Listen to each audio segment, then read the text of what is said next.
Good morning. The Subcommittee on State Foreign Operations and Related Programs will come to order. I'd like to start by welcoming our distinguished panel, Leo Martinez-Diaz from the Department of State, Matthew Harsiger from the Department of Treasury, Jeffrey Haney from the U.S. Agency for International Development, and Jake Levine from the U.S. International Development Finance Corporation. We appreciate your time and your service, and thank you all for being here. Now, this hearing is fully virtual. We must address a few housekeeping matters first. For today's meeting, the chair or staff designated by the chair may mute participants' microphones when they are not under recognition for the purpose of eliminating inadvertent background noise. Members are responsible for muting and unmuting themselves. If I notice that you have not unmuted yourself, I will ask you if you would like the staff to unmute you. If you indicate approval by nodding, staff will unmute your microphone. I remind all members and witnesses that the 5-minute clock still applies during the question and answer period. If there is a technology issue, we will move to the next member until the issue is resolved, and you will retain the balance of your time. You will notice a clock on your screen that will show how much time is remaining. At 1 minute time remaining, the clock will turn to yellow. At 30 seconds remaining, I may gently tap the gavel to remind members that their time is almost expired, and I might just raise my finger and say 1 minute left. When your time has expired, the clock will turn red, and I will begin to recognize the next member. After the panel presents their testimony, we will follow the order of recognition set forth in the House rules, beginning with the chair and ranking member. Then members present at the time the hearing is called to order will be recognized in order of seniority. And finally, members not present at the time of the hearing is called to order. Finally, House rules require me to remind you that we have set up an email address to which members can send anything they wish to submit in writing at any of our hearings or markups. That email address has been provided in advance to your staff. So once again, thank you everyone for joining us for this important hearing on global climate finance and combating climate change. Again, I want to welcome our esteemed witnesses, Leo Martinez-Diaz from the Department of State, Matthew Harsiger from Department of Treasury, Jeffrey Haney from the U.S. Agency for International Development, and Jake Levine from the U.S. International Development Finance Corporation. Climate change is often framed as a threat in the distant future, but the science is very clear. If climate change is not tackled now and in the most urgent manner possible, we will have done irreversible harm to our environment and to future generations. Just as the pandemic has revealed issues of racial injustice and inequity within public health, climate change also negatively impacts vulnerable and marginalized communities disproportionately. And those who are already experiencing tough conditions only see things worsening, with droughts and floods destroying food security in already fragile, impoverished areas. Economic livelihoods gradually eroding with changing landscapes and increased conflict and instability due to shifting resources and simmering social tensions that expose women, children, and other vulnerable people to exploitation and violence. Climate change is a direct threat to every investment made by the State Foreign Operations Bill, our bill, natural resources, food security, global health, human rights and governance, and peace building. And so I'm so glad that the Biden-Harris administration has realized this urgency and is putting addressing climate change as at the center of United States diplomatic and financial priorities. The International Climate Finance Plan released last month announced the intention to double by 2024 United States annual public climate financing to developing countries relative to what we were providing in 2016. While much of our development and humanitarian achievements are threatened by climate change, the programs within the state foreign operations jurisdiction are central to driving progress against those threats. Any climate change strategy has to work globally with countries and communities, as well as the international bodies that challenge governments to do more and raise their ambitions. We need to understand the various tools within the global climate architecture and how these different pieces combine for a comprehensive and effective approach. Therefore, our witnesses today are the right people to share their agencies' respective roles in the climate agenda bilaterally and multilaterally, and to inform our committee how we can support these efforts. Through the Department of State and USAID, the United States provides bilateral climate assistance and partners with international organizations on adaptation and mitigation programs. These programs assist communities adjusting to changing weather patterns, as well as to protect the landscapes that help reduce pollution and allow wildlife to thrive. The Department of Treasury will be critical in coordinating multilateral efforts on climate action at the World Bank and other financial institutions. The DFC will mobilize private sector financing into climate-focused investments in countries with the least ability to cope. These efforts will help reestablish U.S. leadership on climate change, as well as revitalize our partnership in the global community. I'm specifically interested in how we ensure women and youth are part of our climate efforts. Women are frequently excluded from this conversation despite being the most active in their local communities and dealing with the impacts on their personal household. And so excuse me, I want to make sure that we include women in our climate change discussion, because it's so critical to creating a bottom-up effort that starts from within families and communities. Further, it's our children and youth who face the inevitable consequences if we fail to act.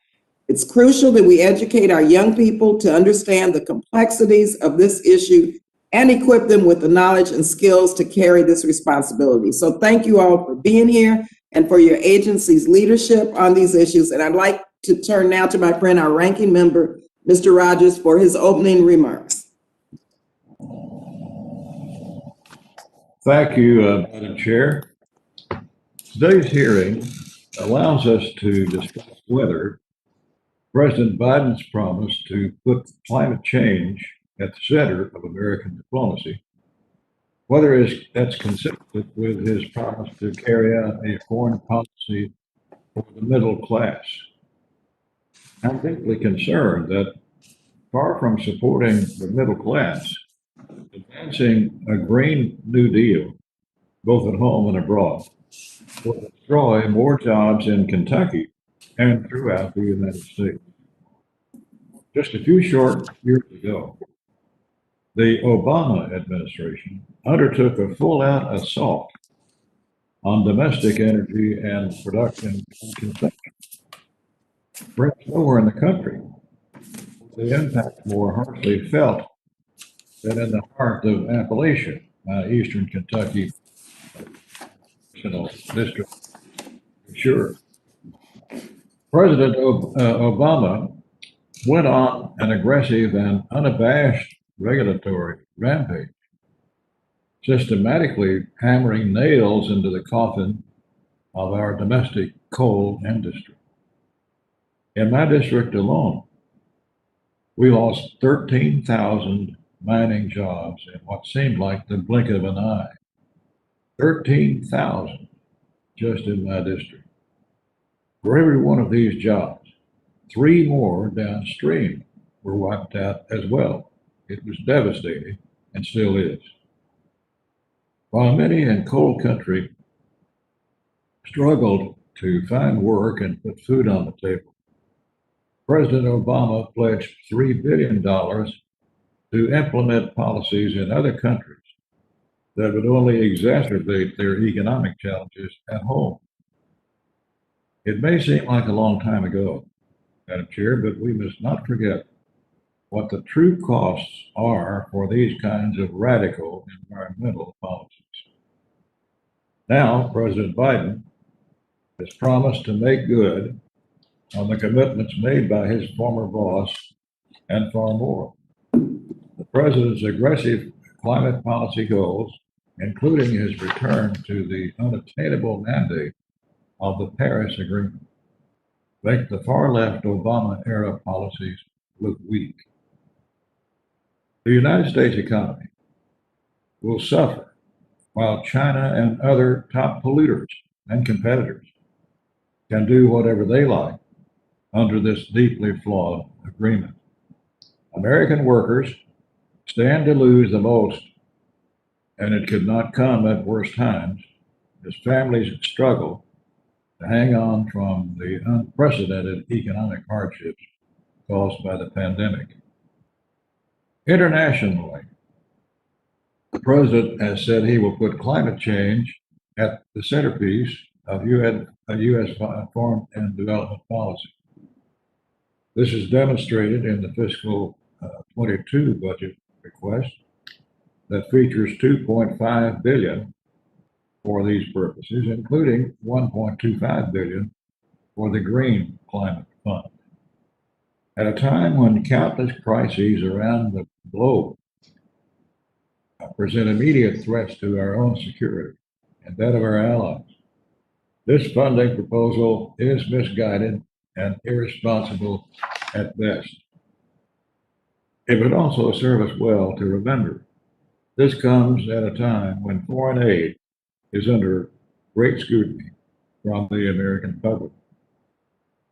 Proposing such a significant sum of taxpayer funding for international climate change programs while families and communities struggle to make ends meet adds insult to injury. Madam Chair, I know we all want to work together to advance American national security. In this budget season, setting strategic priorities for the resources made available will be key to achieving that goal. I urge the administration to re-examine the priorities they have put forward and focus on the immediate and growing challenges that are testing United States foreign policy every day. Thank you, Madam Chair. I yield back. Okay, I think our statement, his opening statement, and now we'll go to our witnesses. Senior Advisor Leo Martinez Diaz, Deputy Assistant Secretary Matthew Harsiger, Acting Director Jeffrey Haney, and Chief Climate Officer Jake Levine. Let me ask you each to please summarize your oral statements in less than 5 minutes. I want to make sure we have enough time to get to our questions. Your full statement will be included in the record. After your testimony, I will be calling on members based on seniority of the members that were present when the hearing was called to order, alternating between majority and minority members. I will then recognize any remaining members in order of their appearance. Each member is asked to keep their questions to within 5 minutes per round. And given the number of witnesses, it would be helpful if you can indicate to whom you are directing your questions. So, Mr. Martinez Diaz, please proceed. Thank you very much. And good morning, Chairwoman Lee, Ranking Member Rogers, and members of the subcommittee. The climate crisis represents an existential threat to the security and prosperity of communities in the United States and around the world. At the same time, responding to the climate crisis offers one of the greatest opportunities in history for innovation, sustainable economic growth, and the creation of high-paying jobs. This is why the Biden administration has made tackling this crisis a top priority. Enabling bold action to reduce emissions and build resilience against the impacts of climate change will require mobilizing and aligning finance on a large scale. Let me say what I mean by climate finance in this context. Here, what we're talking about is the provision or mobilization of financial resources to help developing countries reduce or avoid greenhouse gas emissions and build resilience to the impacts of climate change. Now, the case for the United States to provide and mobilize international climate finance is compelling. First, avoiding the worst impacts of climate change does not just depend on the efforts of the United States. We can only be successful if other countries join our efforts. Climate finance can help unlock deep reductions in other countries' emissions by supporting the deployment of existing clean energy technologies, protecting biodiversity, forests and wetlands, and fostering new technologies to accelerate the transition to a net zero emissions global economy. Second, meeting U.S. international climate finance pledges is crucial for preserving trust in U.S. leadership. Third, international climate finance is also an investment in our own national and economic security. Climate finance supports the most climate vulnerable people and countries in the world to prepare for, adapt to, and recover from the impacts of climate change. This can reduce the risk of resource competition, of conflict, of displacement of people, all of which can undermine national, regional, international, and economic security. Fourth, climate finance helps protect and advance long-standing international development goals, including reducing poverty, conserving nature, improving human health, safeguarding food security, and promoting sustainable economic growth. The United States has invested hundreds of billions of dollars over decades to advance these goals around the world, as Chairwoman Lee observed earlier. Because climate change will put at risk all of these dimensions of human well-being, financing resilience to climate impacts will be essential to protect past investments in human development. And in the context of the global pandemic, climate finance can contribute to helping countries restore growth and build back better through low-carbon resilient recovery. And finally, the United States recognizes that in achieving the goals of the Paris Agreement, we must work together toward economic revitalization and making investments that prioritize workers across industries and communities and develop the industries of the future. There's a crucial link between clean energy deployment and investments in climate resilience on one hand, and expanding well-paying jobs in the United States on the other. Exports of low-carbon and climate resilience technologies and related services can be a catalyst for economic job growth here at home. By advancing global efforts to address climate change, climate finance will open up opportunities for the U.S. private sector to pioneer financial and technological and natural pathways for decarbonization. In view of all of this, President Biden has made several announcements at the latest climate summit just last month. The U.S. intends to double the climate finance it provides relative to the Obama-Biden peak years of 2013 to 2016 by fiscal year 24. As part of that pledge, the U.S. intends to triple the adaptation finance it provides relative to the same baseline. This will mean significant new funding for vulnerable countries, including least developed countries and small island developing states. For the Green Climate Fund, the President's FY22 budget requests $1.25 billion. And finally, in addition to how much we are providing in climate finance, the summit also addressed how we provide it. As part of that, the summit, we made public the first ever U.S. climate finance plan. And this plan will focus on the quantity and the quality of international climate finance. We look forward to working with the members of the subcommittee to achieve this vision and fund these vital programs. America's future prosperity, security, and international influence will depend in large part on our ability to confront this crisis. The subcommittee has a long history of working in a bipartisan fashion to confront global challenges, and this challenge is one of the most important. Smart, efficient deployment of U.S. climate finance will help us deliver substantial benefits for U.S. taxpayers. Thank you for holding this timely and important hearing. We look forward to listening to your views and to answering any questions you may have. Thank you very much. Thank you, Mr. Martinez Diaz. Mr. Harsiger, please proceed. Thank you very much, and good morning, Chairwoman Lee, Ranking Member Rogers, and members of the committee. The United States and the world face a profound climate crisis. To keep a limit of 1.5 degrees Celsius of warming within reach, the Biden-Harris administration has committed to robust and ambitious climate action that creates good jobs, fosters opportunity in markets for American goods and services, and builds a cleaner and more prosperous future. I am pleased to appear before you today to discuss the U.S. International Climate Finance Plan and the Treasury Department's role in using climate finance to support developing countries' efforts to reduce their greenhouse gas emissions and build resilience to the negative impacts of a warming planet. In response to the executive order on tackling the climate crisis at home and abroad, Treasury and interagency partners developed the U.S. International Climate Finance Plan. As the world's largest economy, the United States can and must play a key role in the global effort to mobilize climate finance, especially to protect the world's poorest and most vulnerable communities and expedite their transitions to a cleaner, more sustainable, and prosperous future.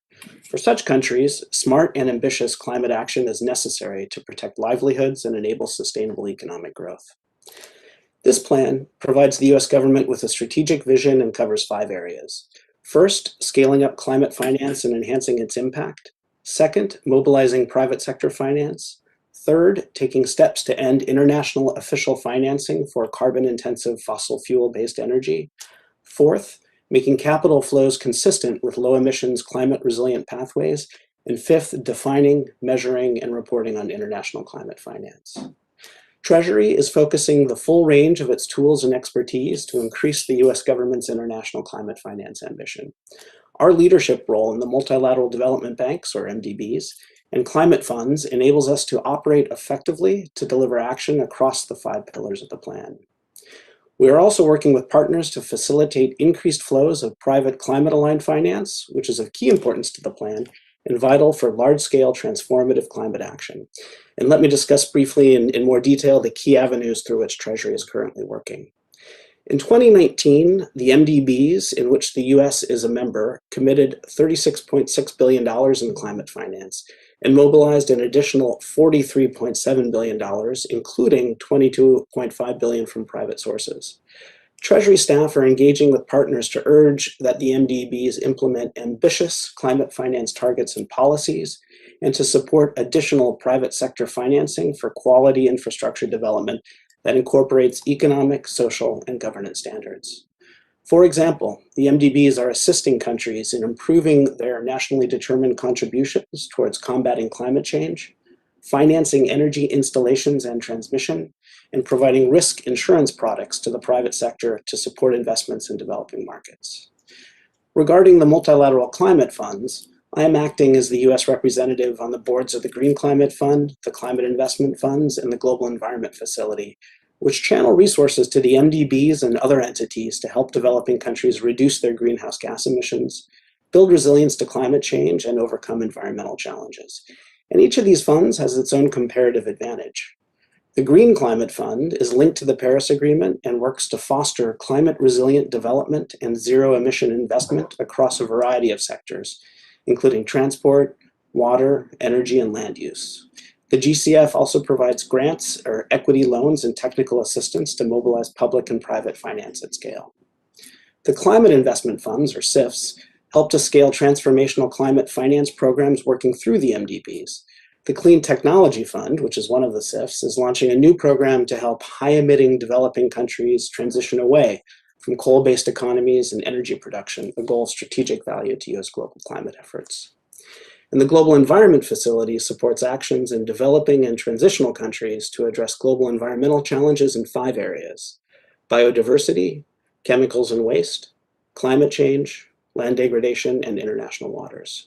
And Treasury made other contributions to the climate finance plan related to our role in OECD export credit negotiations, the Tropical Forest and Coral Reef Conservation Act, our work to encourage the IMF to include climate risk into its work, and our bilateral technical assistance program.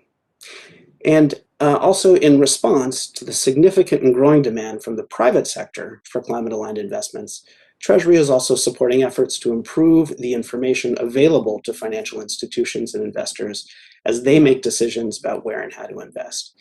This includes co-chairing the G20 Sustainable Finance Working Group, which is developing a climate-focused sustainable finance roadmap and working to identify ways to further advance sustainability disclosure and reporting. Thank you very much.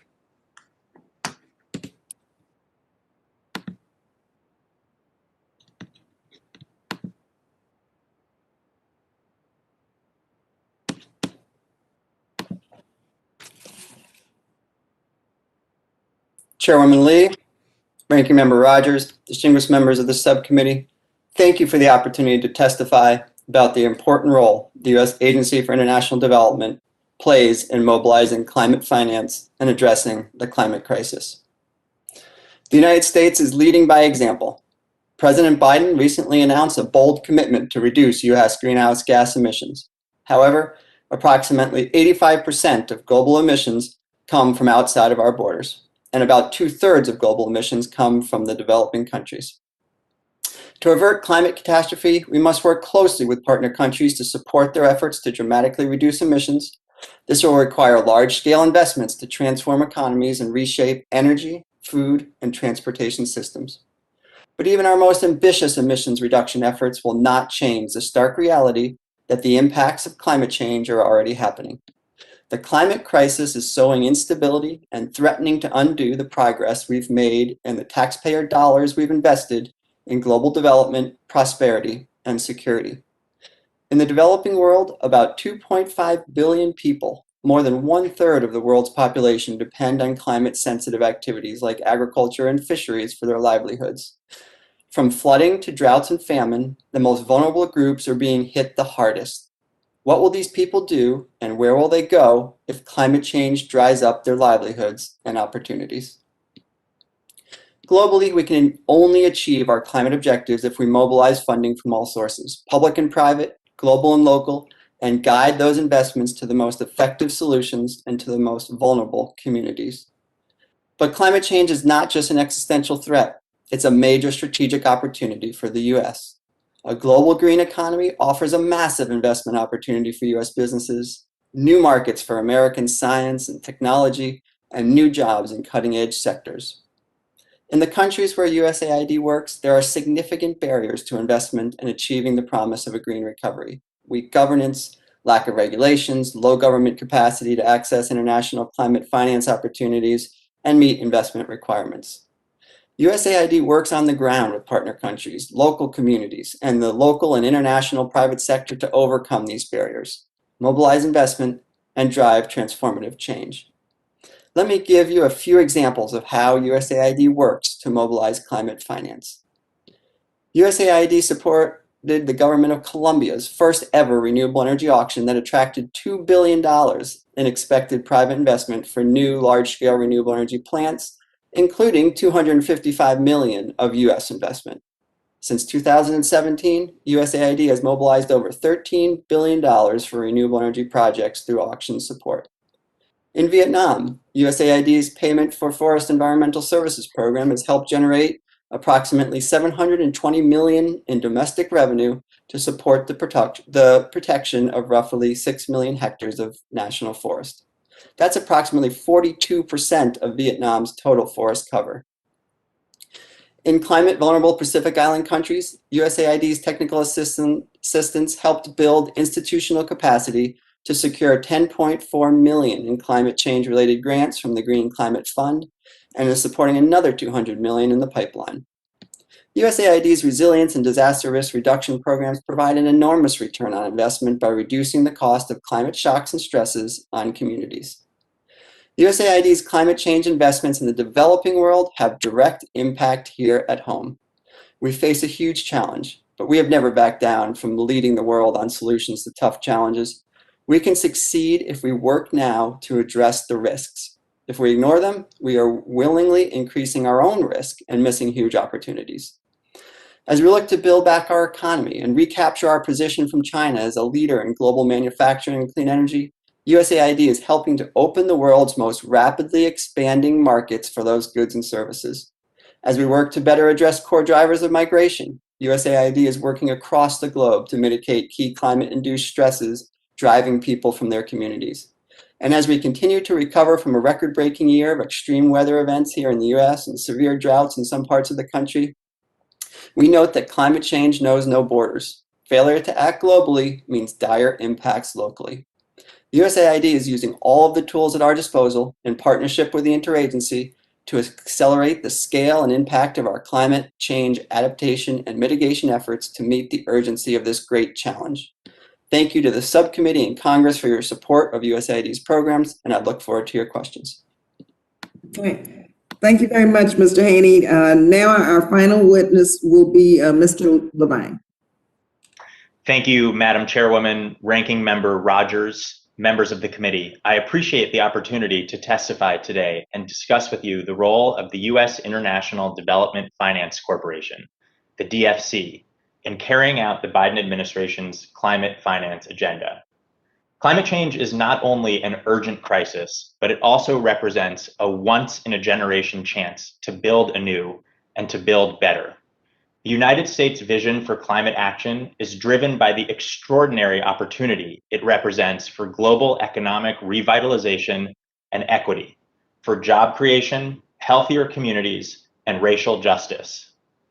There is currently a significant financing gap for climate solutions in the developing world.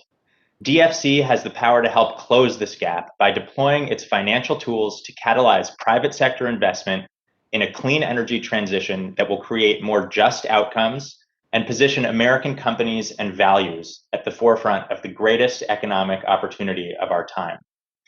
DFC steps in to help fill the need for financing that would otherwise go unmet by private investors alone. DFC's tools include direct loans and project finance, insurance, equity investments, investments in emerging market private equity funds, and technical assistance funding.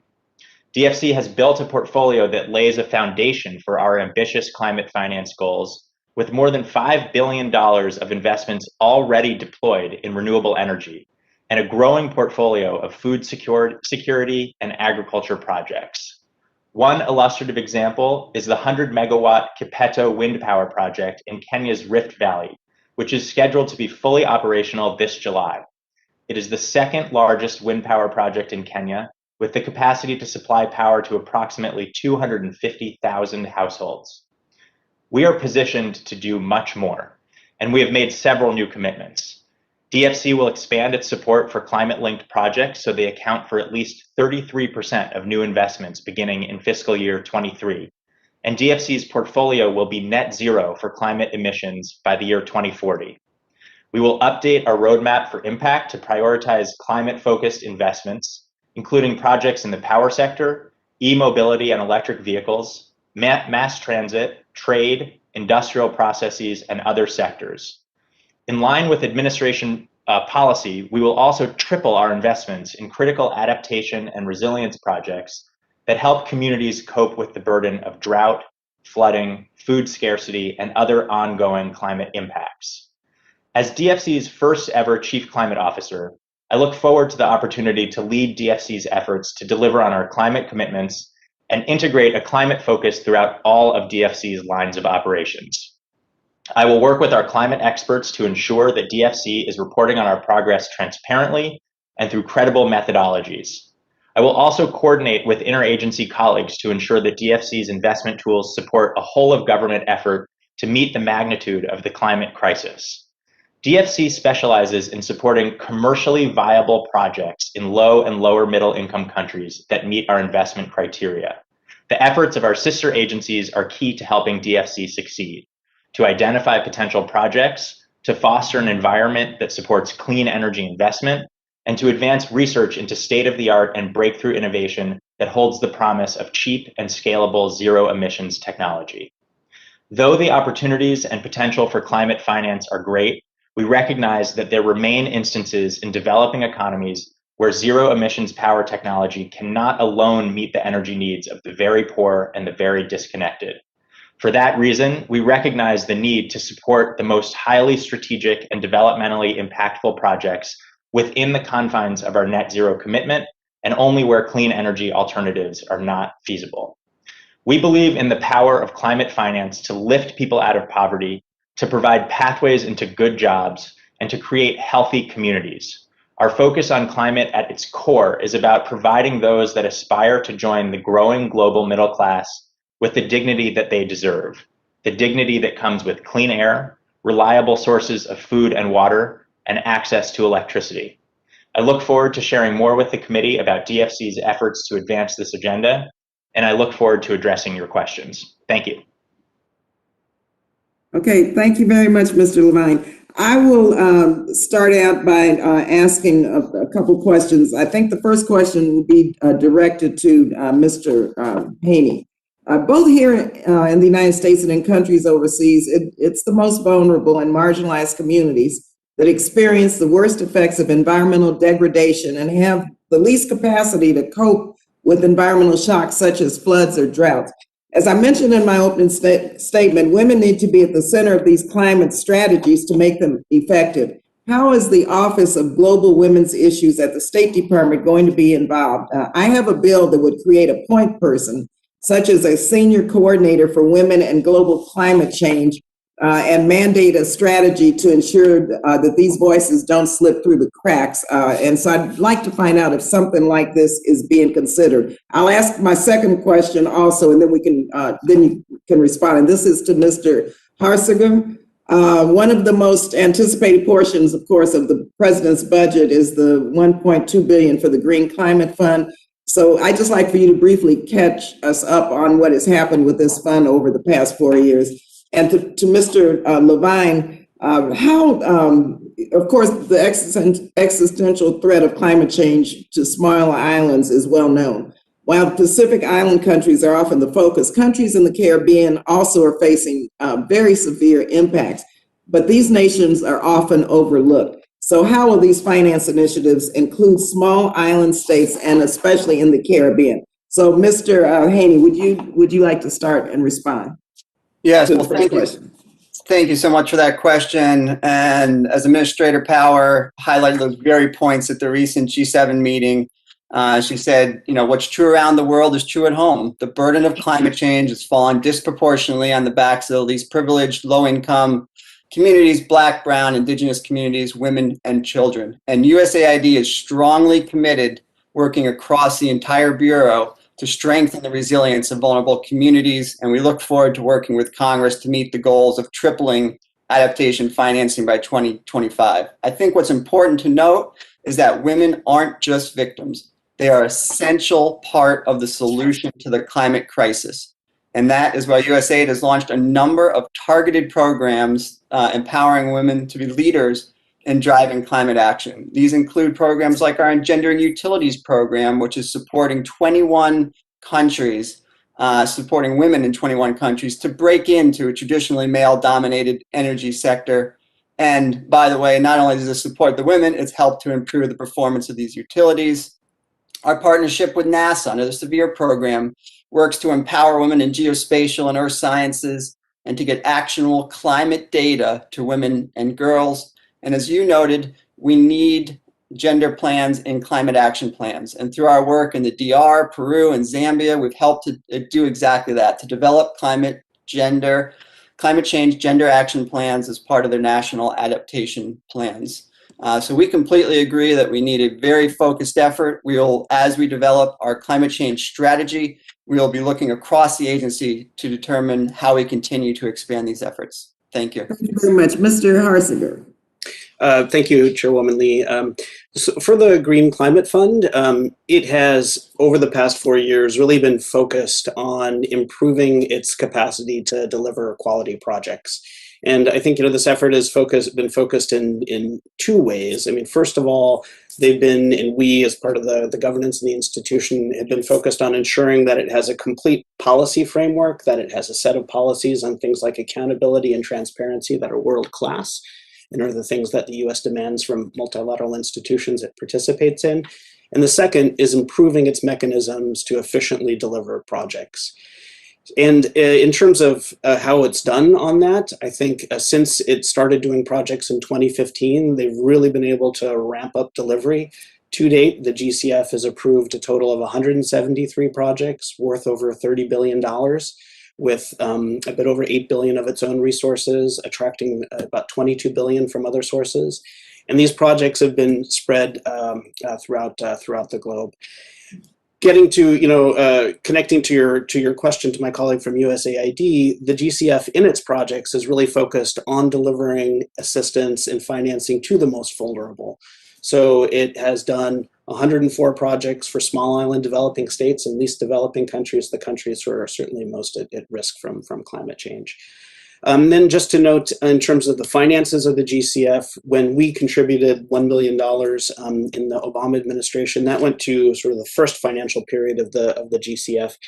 Since then, donors have negotiated a first replenishment of that. The United States did not participate at that time, but other donors decided to contribute $10 billion in that first replenishment. So I think, in addition to success on the ground, other donors are certainly seeing it as a worthwhile vehicle to contribute to. Thank you. Okay, Mr. Levine, we'll come back to you. Hopefully we'll have a second round. I'd like to yield now to our ranking member, Mr. Rogers.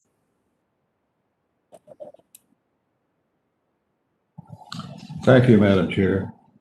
Mr. Martinez-Diaz, as I mentioned in my opening remarks, the Paris Agreement has no means of enforcement. So while President Biden is imposing burdensome regulations on U.S. businesses that hurt workers, China can carry on growing their economy and expanding their global influence, all while being the world's worst polluter. I read the other day that the U.S. and China have agreed to cooperate on climate change with, quote, seriousness and urgency, quote, as occurred during the Obama administration. I'm very concerned that Beijing believes it can use cooperation on climate change to gain U.S. concessions in other areas. How can you assure this committee that any such cooperation on climate or even discussion of cooperation will not lead to the United States becoming more accommodating of China and her destructive policies in Xinjiang, Hong Kong, Taiwan, or Tibet? And given our strategic competition with China, can you really believe that you can trust the Chinese Communist Party on these matters?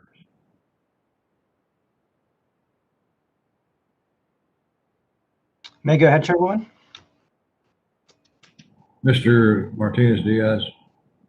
Can you hear me? Yes. Thank you very much, Congressman.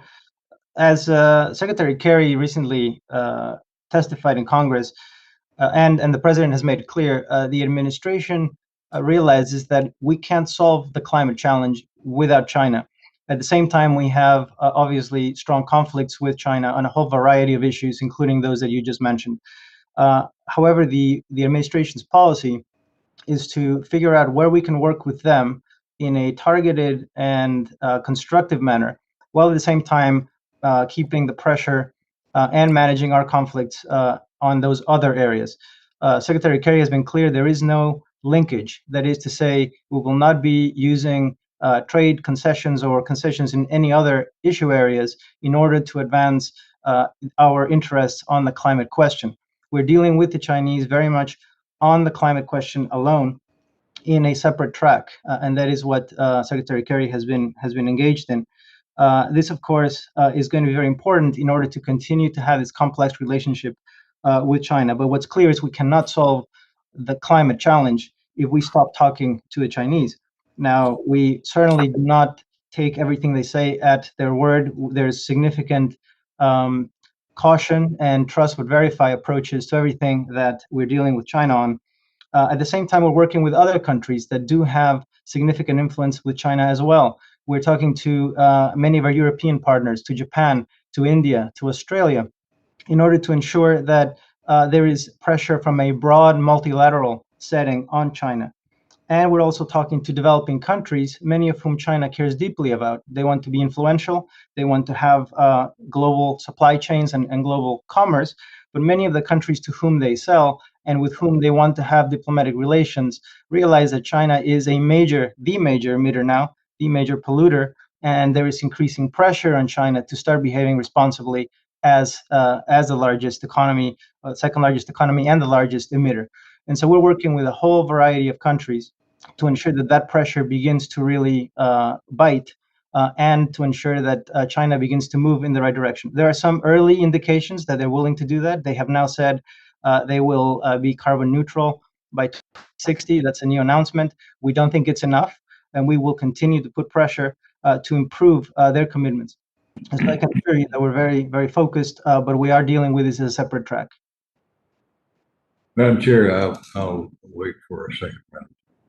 Okay, thank you very much, Mr. Ranking Member. Now I will yield to the gentlelady from Florida, Ms. Frankel. Good morning. Thank you, Madam Chair, and thank you to all the our guest panelists today. Good to be with you. And for those of us who do believe that climate change is an existential threat, especially to our future generations, there's an appreciation for these efforts. Of course, my concern is not that you're asking for too much money, but is it going to be enough to get the job done? And so I'm happy to hear that we leverage our dollars as much as possible. My question, and whoever wants to take this, is, it seems like such an overwhelming challenge. What do you think is the best bang for our buck? What kind of efforts? That would be my first question.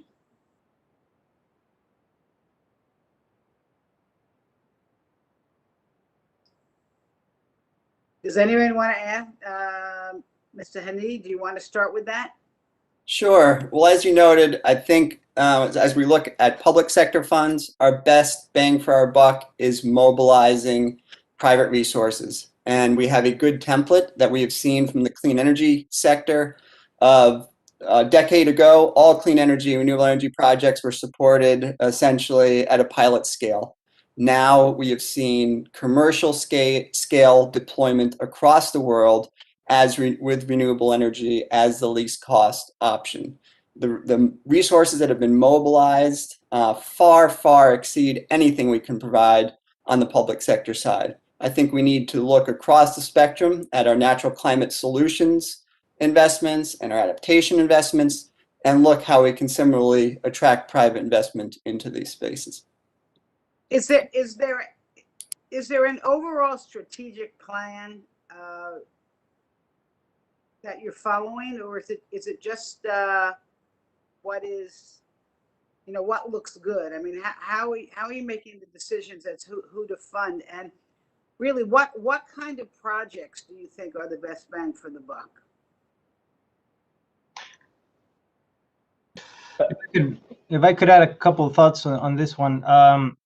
So Congresswoman, I think it depends on whether it's adaptation or mitigation.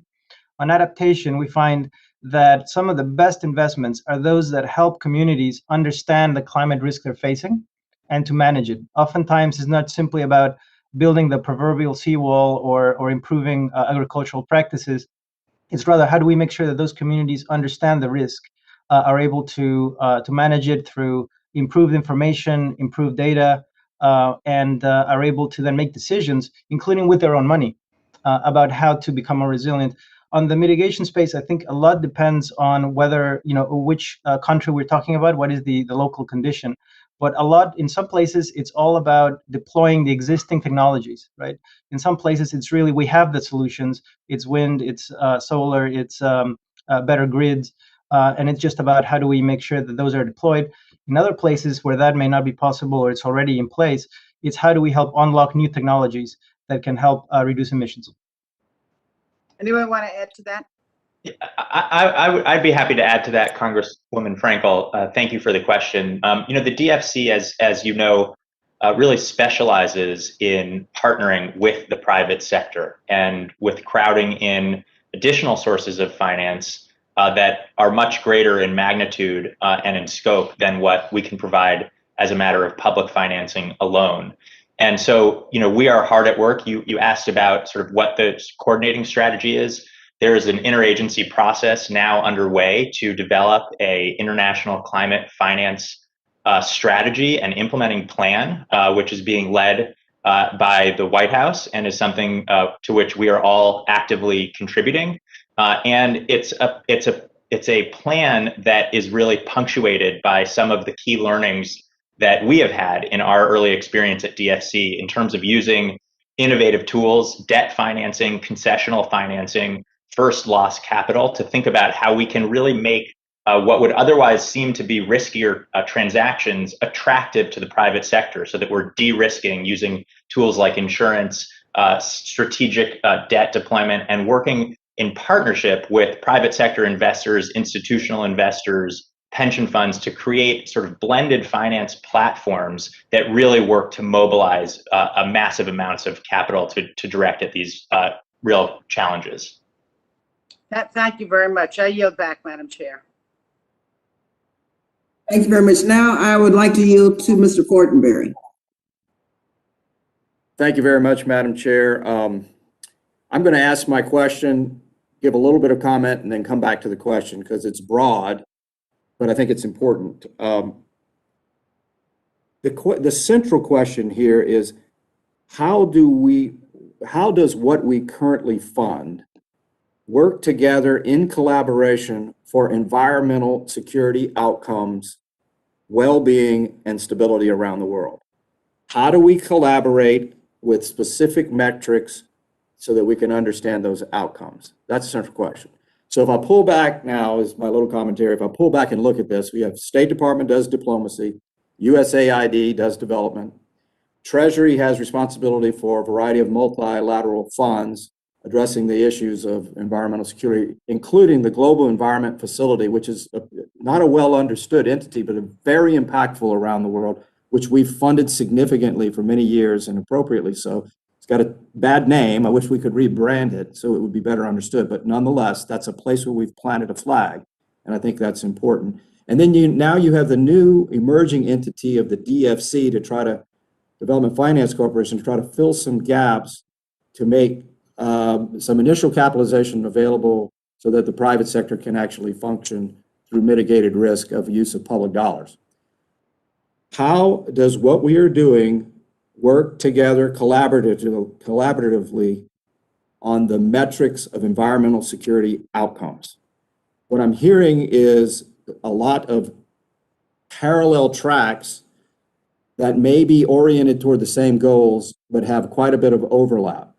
You just mentioned the interagency process. That might be a place to start, but that's my question. How do we collaborate and what are the metrics?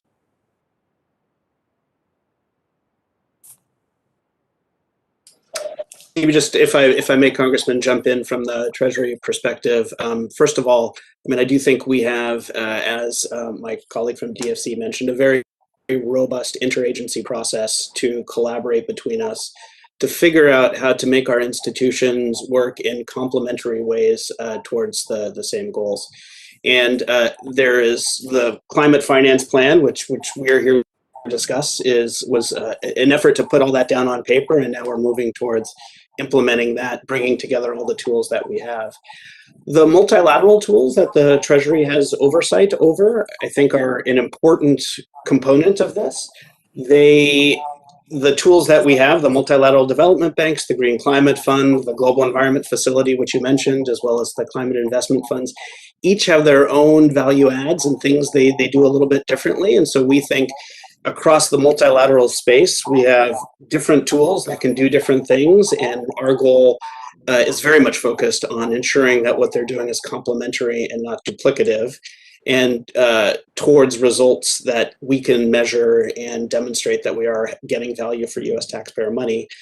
Also then, just to say, we view the multilateral efforts that we oversee at Treasury as very complementary to our bilateral work as well, that USAID oversees, as well as the financing that's done at DFC. These are all tools in the same toolkit to achieve the same answer. And if I can also jump in on the metrics, Congressman, a very important question.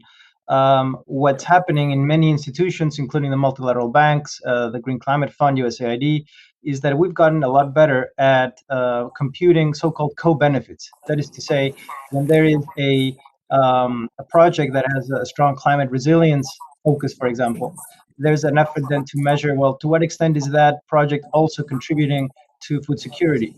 Well, this is can I interrupt you for a second because my time is about to run out. This is the core of the question because this is a holistic question.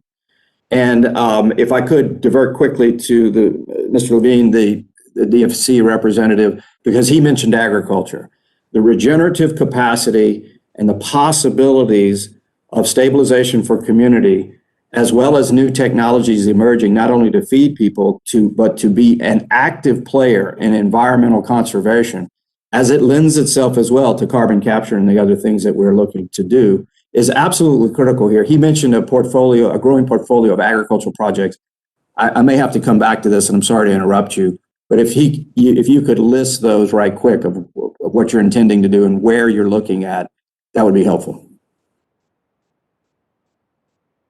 Absolutely. And in light of the time, happy to follow up with you and your team on this, but just as a brief matter, one of the areas where we've had a real bang for our buck, to use Congresswoman Frankel's term, on agriculture projects is investing in small and medium enterprises, particularly in Latin America, Central America. This is a key strategic. Well, this is also critical to the issue of attacking structural poverty. My time's up, so let's come back to that question. But sorry to interrupt you all, but a lot to talk about here. Thank you very much, Madam Chair. Thank you very much. Now I'd like to yield to Ms. Torres. Thank you, Madam Chair, and thanks to our panelists. Chairwoman Lee, thank you for this report that you have requested from the Congressional Research Office. I've had an opportunity to review it. I'm really concerned about relationship building with these countries, specifically where we are seeing a large number of refugees coming from. The Trump administration sees providing financial assistance to developing countries for activities defined as related to climate change. Fiscal year 2018 budget blueprint released on March 16th, 2017, indicated that the administration would pursue a policy that eliminates the Global Climate Change Initiative and fulfills the president's pledge to cease payments to the United Nations climate change programs by eliminating all funding. So, we've had 4 years of destroying this policy. Now we have to build it up. We've talked about the different programs. We've talked about quasi-private sector assistance involvement in dealing with these issues. What we haven't talked about is how does now the new Biden administration's commitment to dealing with this issue as it relates to refugees, not just cleaning up the air, but as it relates to refugees. Can you point to me how USAID will be dealing with the $310 million that was recently announced for humanitarian relief to address food insecurity and other programs? How are the people that are mostly impacted by these natural disasters see themselves in that relief program? So when we're working to rebuild bridges, infrastructure, housing that has been destroyed by, volcano eruptions and hurricanes and all of that, the locals often find themselves working side by side, unpaid workers working side by side with paid crews, construction crews. So we should not be surprised that then they have no option other than to flee and come to our southern border. So how are you going to make sure that, number one, when we are looking to allocate aid, that we look to create job opportunities for the people most impacted by them? And what are some of those challenges? And don't tell me that the lack of training, because we can create job training programs to ensure that they are meeting the needs of those jobs. Come on, don't all jump in at the same time. We'll start with USAID. Thank you very much for that question. And maybe we could walk through a couple concrete examples of what we're doing and how it's realizing impact on the ground. And in Guatemala and Honduras, USAID works with smallholder farmers directly in areas of high outmigration to increase. Okay, but part of the problem is that we are incentivizing the types of crops that are not culturally appropriate to the dietary needs of the people. So the people themselves can't even afford to eat the food that they're growing. Palm oil seems to be a big problem. We're not addressing the issues of damming up rivers and lakes that, the water that is needed to get into these little towns in order for these small farmers to grow the food that they need to eat. Well, thank you. And, USAID is focused specifically on those issues. We're working to reduce post-harvest loss. So it's trying to absolutely increase incomes with locally appropriate crops. We're looking at crops that are more drought tolerant. So I believe that our programs are very effectively targeting these very issues which you're addressing. We're working with coffee I see farmers. some really great programs, and I'm your biggest cheerleader here in Congress, but I also have to call a spade a spade. And some of these NGOs that we work with, they have a mindset of the types of crops that they want to promote in certain regions. And oftentimes, that is just not culturally appropriate to the nutrition needs of the people there. So we have to think in those terms, and my time has ran out, but I hope that we can come back at some point. Now I would like to yield to Mr. Rushenthaler. Thanks, Chairwoman Lee. I really appreciate it. I had a few questions, but I'd be remiss if I didn't talk about what Ranking Member Rogers elicited from testimony. So let me just revisit that. Mr. Martinez-Diaz, from my understanding, when you were talking to the Ranking Member, you said that foreign assistance programs like the Green Climate Fund will actually not reduce, by itself, it will not reduce greenhouse emissions. It will do nothing to reduce climate change, unless bigger polluters like China will also reduce their emissions. Is that correct? What I meant to say, Congressman, is that we need China as part of the solution because they're almost 30% of global emissions, but we also need all the other countries that are smaller shares, but collectively represent the bulk of emissions. So we need everybody to do their part. Right, but if China doesn't do anything, then what we do is pretty much for naught. Even if we continue to reduce our CO2 emissions, which we were doing before the pandemic, if China continues to pollute at a 3 times rate where we're polluting, all these efforts are for naught. And I'm not advocating that we do nothing. I just want to make sure we got our facts straight, that without China's cooperation, we're going nowhere in this climate change battle, correct? What I would say is that China's willingness and ability to move also depends on what others do. So as more and more, so China wants to be a world power, right? They want to be influential around the world. They want to have friends in many places, including their own region. However, many of those countries are the ones getting it directly from the impacts of climate change. And they're increasingly starting to realize that China is not doing enough and that China is part of the problem, not the solution. And so as we work with other countries to get them to be responsible, to reduce their emissions, the pressure is building on China to do more. So these things are connected. It's not just a one-stop shop there. All right, so I'll take it that, yes, we can't do anything globally unless China comes on board. And then to your own admission, you said that there are actually no enforcement mechanisms of the Paris Climate Accord regarding China, right? That there's zero enforcement mechanisms in that deal. Well, we negotiated an agreement that partly because of our insistence as the United States relies heavily on voluntary commitments by all countries, including the US, right? And Right. that means that we do have to report. That is an obligation under the agreement. We all have to say what we're doing and how we're doing it. But a lot of the enforcement really depends on our ability to work together with others and to put pressure on others through example and through other means so that we can all achieve those targets. Right. So we have no enforcement mechanisms. We just have basically well wishes and empty promises by the Chinese Communist Party. So, for example, the Chinese Communist Party is not even saying that they'll reduce their emissions to what, 2060? No, they've said that they will reach neutrality, that is to say net zero emissions by 2060. They can't get there unless they start doing stuff today, because it's a long curve that you need to bend. And so they would need to start now. And that's why we're taking them, every time they make those kinds of commitments, we immediately jump and say, okay, well, show us how you're going to do it. What are the midterm targets that you're trying to put in place? Show us the plan. Otherwise, we can't take this seriously. So then, am I missing something? Have they started to reduce their emissions?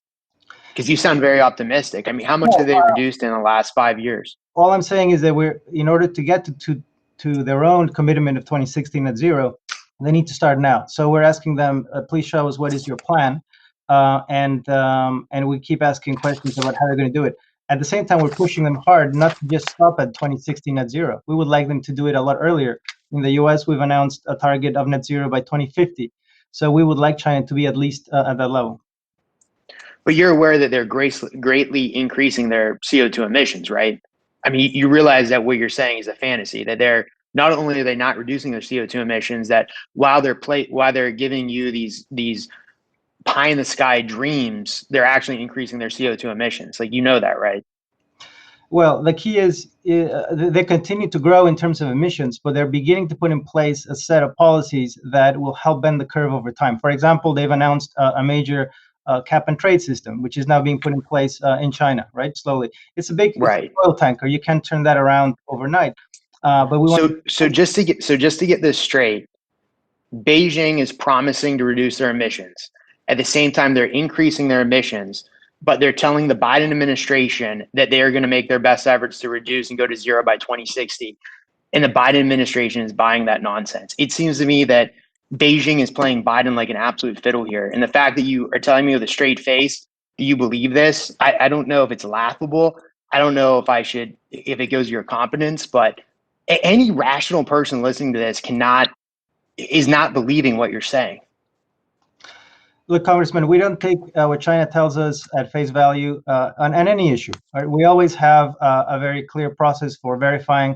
We push them in every negotiation, in every table, to show us the plan, to have accountability. We're putting in place systems that are increasingly better at telling us who is emitting what. So it's not just about taking people at their word. So no, we're not trusting anybody in this game. We want an accountable system with transparency. But what I'm saying is that China is beginning to change its perspectives, and we have to take them. We have to accept that they're willing to do that, but then ask for the transparency and the accountability while we put pressure on them through other means, through other alliances, and through other parties. Okay, all right. Thank you very much. Yeah, thanks, Chairwoman. I yield back. Thank you. Okay, thank you. Now I'll yield to Ms. Meng.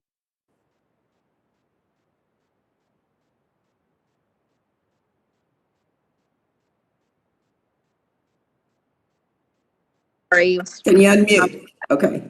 Yeah, sorry. Thank you, Madam Chairwoman. Thank you to our witnesses for being here. My first question, I want to echo Chairwoman Lee's concerns that while climate change impacts every country, just like any other national security or humanitarian threat, it disproportionately impacts those who are already most vulnerable. This is particularly true of women and girls in communities reeling from natural disasters. Climate change, just like other emergency humanitarian situations, exacerbates and aggravates gender-based violence. In the aftermath of a natural disaster, there are gaps in services and humanitarian protection frameworks, which can make it difficult to adequately prevent gender-based violence and mitigate its impact. For example, in the aftermath of the Gizo tsunami in the Solomon Islands in 2007, increased rates of gender-based violence, including rape, were reported. 3 members of this subcommittee, myself, Ms. Franco, and Mr. Diaz-Balart, have introduced the Safe from the Start Act, which would codify programs that ensure quality services for survivors from the very onset of these emergencies.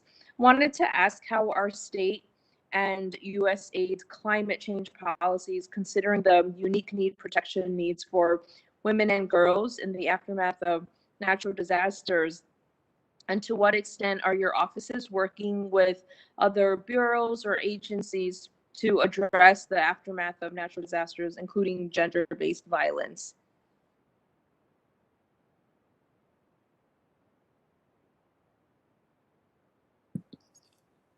Well, thank you very much for that question, Congresswoman. And certainly we've seen disasters amplify existing inequalities and vulnerabilities for marginalized groups.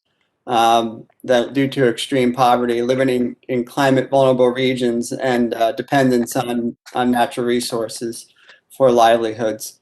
USAID, as we embark on our new climate strategy, which we have committed to complete in a 6-month time, has convened leadership across the agency, making sure that we bring in the perspective of the Bureau for Humanitarian Assistance, and that we are not only humanitarian assistance programming as we look to address the climate crisis. And certainly with that type of leadership, we believe that our strategy will put us in a much stronger place to address these type of challenges moving forward.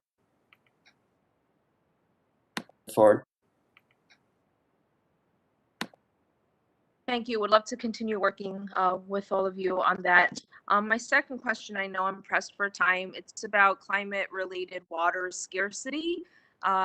Just wanting to know what steps are your offices taking to address climate-related water scarcity in international development efforts, and specifically, how are the Bureau of Development, Democracy and Innovation, and DFC working with the private sector to support innovative technology that can more easily produce potable water out of contaminated water sources?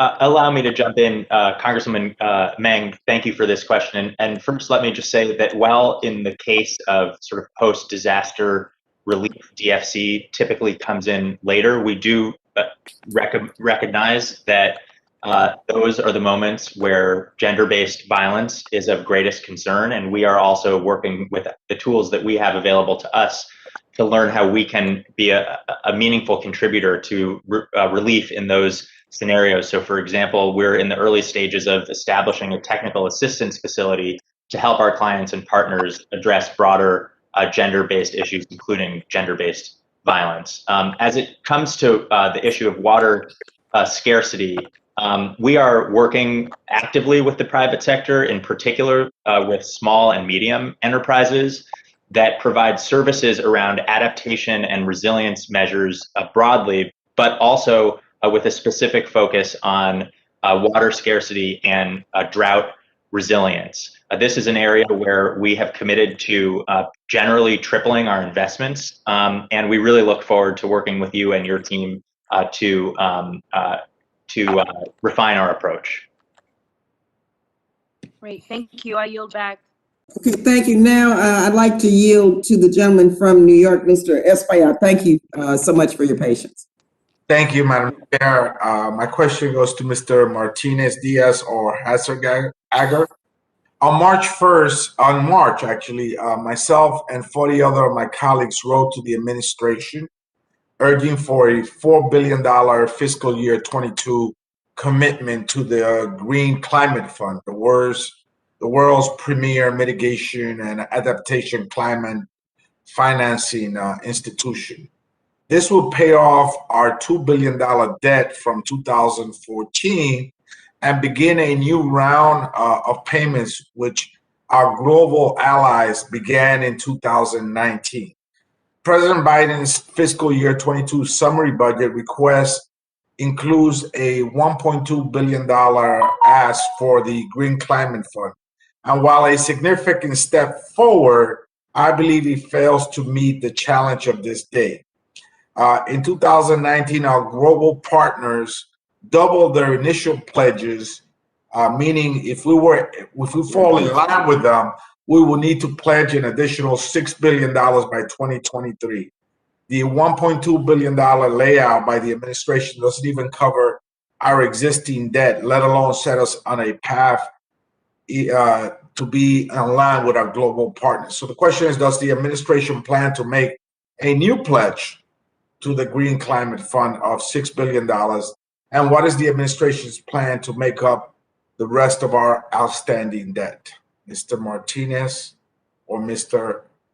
Harsager? Let me kick it off, Congressman. Thank you for the question.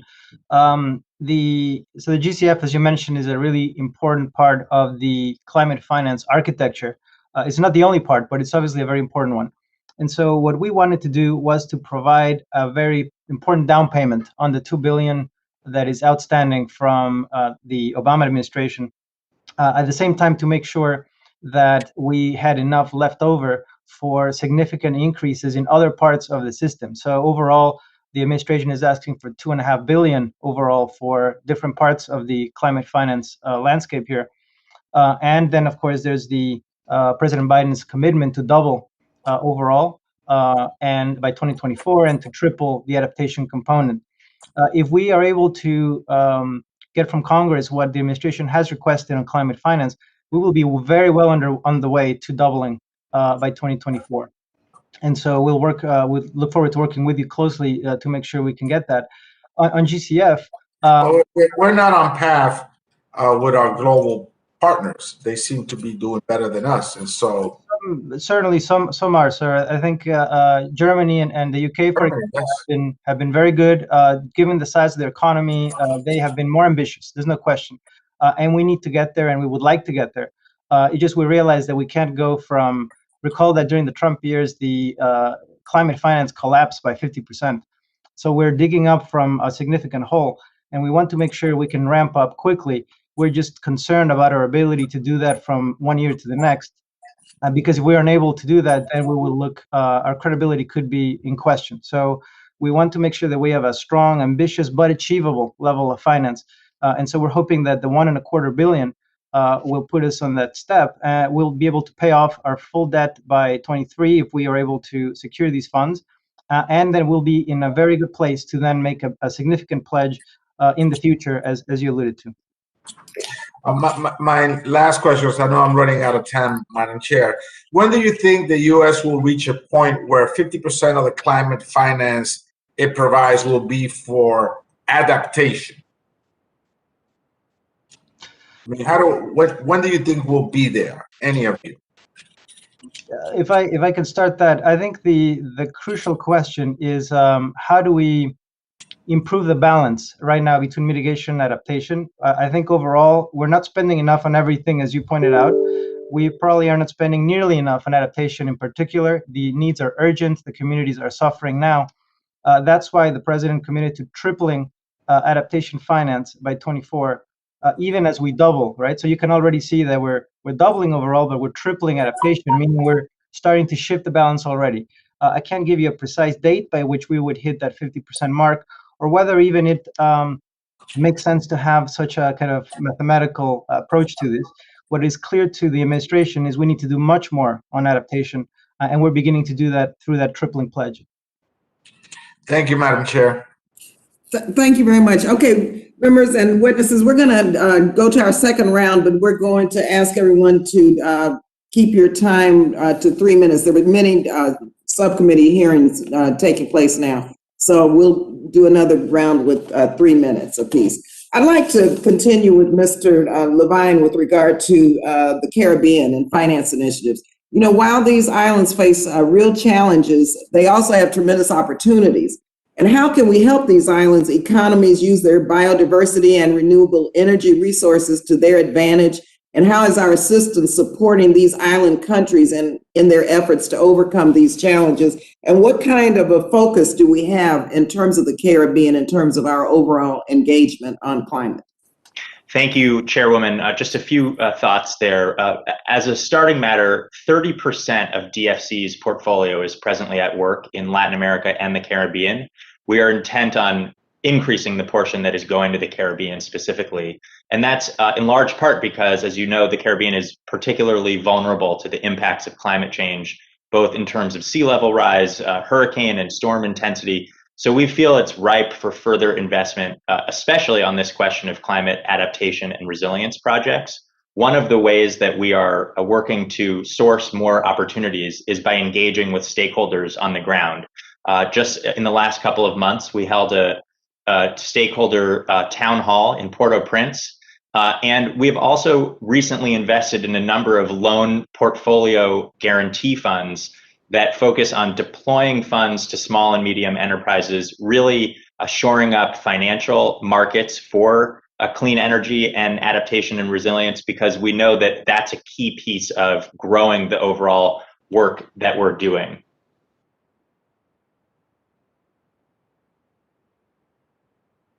Okay. And if Would anyone else like to comment on that? Because I know all of you have some part of this as it relates to the island nations of the Caribbean. Yes, I'd like to comment on behalf of USAID that we've got a robust portfolio in the climate space. On the clean energy side, we're about to launch a $25 million Caribbean Energy Initiative. That's going to support countries like Barbados that have set ambitious 2030 targets to transition from heavy fuel oil to diesel to renewable energy. And it's going to focus very intently on improving the resilience of energy systems in the face of ever-increasing storms. And then we're also working in Jamaica and other islands to support climate adaptation and mobilize climate finance. Thank you very much. Now, and I'd like to follow up with all of you specifically about the Caribbean islands and your jurisdiction and the specifics in terms of what we're doing in terms of financing the climate projects. I will yield now to our ranking member, Mr. Rogers. Mr. Levine, the DFC was created in large part to push back against China's predatory lending policies under the Belt and Road Initiative. It was envisioned as a key tool in the great power competition, with the possibility of unlocking tremendous economic development abroad by giving developing countries an alternative to the debt trap diplomacy of the Chinese Communist Party. It seems this administration has chosen to use the unique authorities provided to you by Congress prominently in their climate agenda. My opening remarks probably tipped you off on how I view these issues, but as a supporter of the DFC, I'm particularly concerned about the possibility of your agency getting off task. How can the DFC continue with its objectives of countering Chinese influence with the most appropriate type of investments when so much of your program has been predetermined to focus on climate change through arbitrary targets? Thank you, Ranking Member, for that question. And I would say that I think that we are in large agreement on this issue.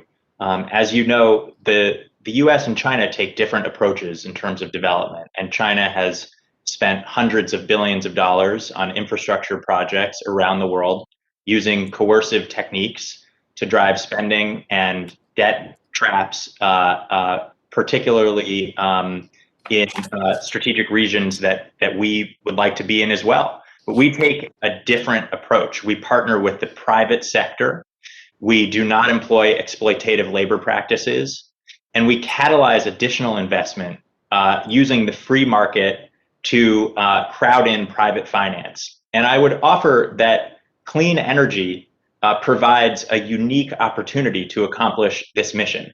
This is where the private sector is moving. There have been record investments in clean energy, from renewable energy sources to zero emission vehicles to clean industrial processes such as the production of hydrogen and low carbon materials like cement. And if we are going to compete and win in the 21st century economy, we need to continue investing in those resources. But I would just emphasize that the US and China really have a different approach on this. Our hope is that our partner countries around the world, other democracies, allies, will find a non-couple and attractive option than the one that China offers. Thank you. Thank you, Mr. Rogers. Let me see. I know Representative Franco, I don't see her on the screen, so now I will yield to Representative Torres.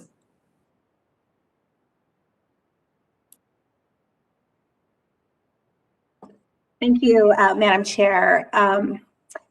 Jeff, if we can go back to the point I was trying to get you to make, and that is related to creating job opportunities for the people that are most impacted by these natural disasters. I mean, I've seen really good programs in South America, in Trujillo specifically, USAID program, a little town of mostly women who you tasked to build their own homes, gave them the materials, all of the lumber and supplies that they needed, and they were able to do that working side by side with other people.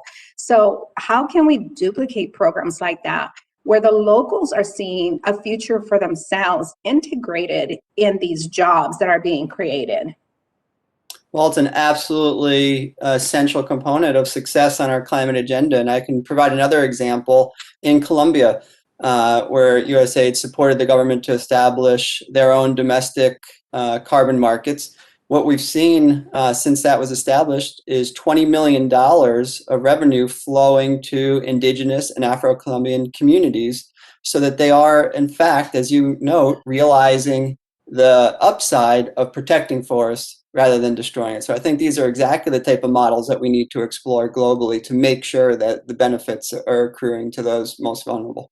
Yes, and in Chile, the former president committed to me $20 million for infrastructure improvements to roads that lead to indigenous populations.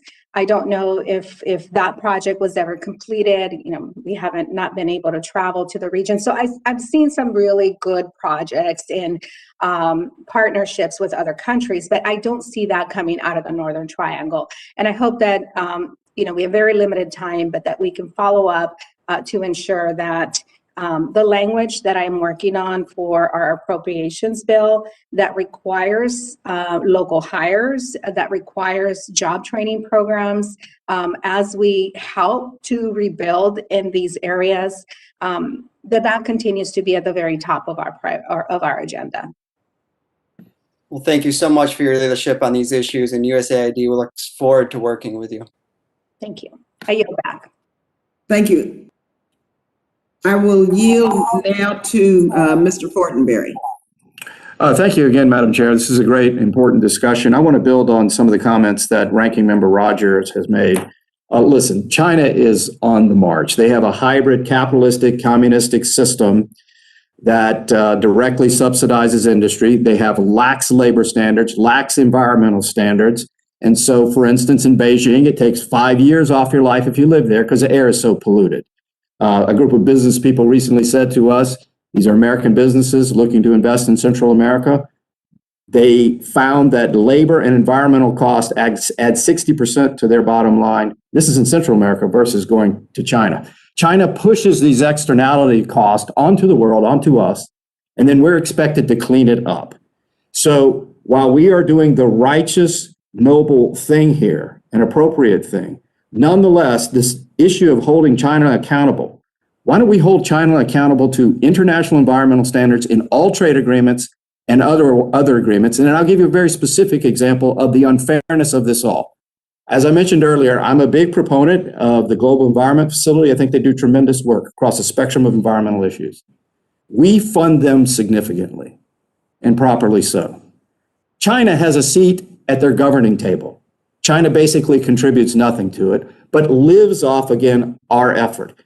The key consideration, one of the key considerations here is, of course, a number of the good things you're doing, particularly in terms of development finance and special projects of grant making that advance environmental security, but also this issue of holding China accountable. I'd like the panel, Madam Chair, to respond to that, please. If I may start, I think, Congressman, the issue of China doing its fair share is really important. On the finance piece, we've pushed, at least since the Obama years, for China to also play a role as a provider of climate finance, not just as a user of it. Over time, I think the pressure is beginning to work. Back in 2015, China committed $3.1 billion to a South-South fund for climate cooperation. However, we are not entirely convinced that that money really was disbursed. So we'll keep pushing on that. We intend to make sure that China is a member, is a contributor as part of the Paris Agreement conversations in terms of money. And I think it's increasingly clear for them that they can't simply be the largest emitter and not provide any money. Well, obviously I'm asking my question and trying to be in solidarity with you and the responsible community of nations to continue to basically hold China accountable here. But let me pivot very quickly back to Mr. Levine. List the agricultural projects you're working on. Thank you, Congressman. I had begun to mention a series of projects. For example, we just launched a 1 acre fund to support smallholder farmers, the majority of whom, by the way, are women. 1 acre has built. Glad you took up our initiative on that. Yeah, we've been working on that. I'm out of time. Look forward to continuing that dialogue with you, though. Thank you so much, Madam Chair. I'd very much welcome the chance to continue the conversation. Thank you. Thank you.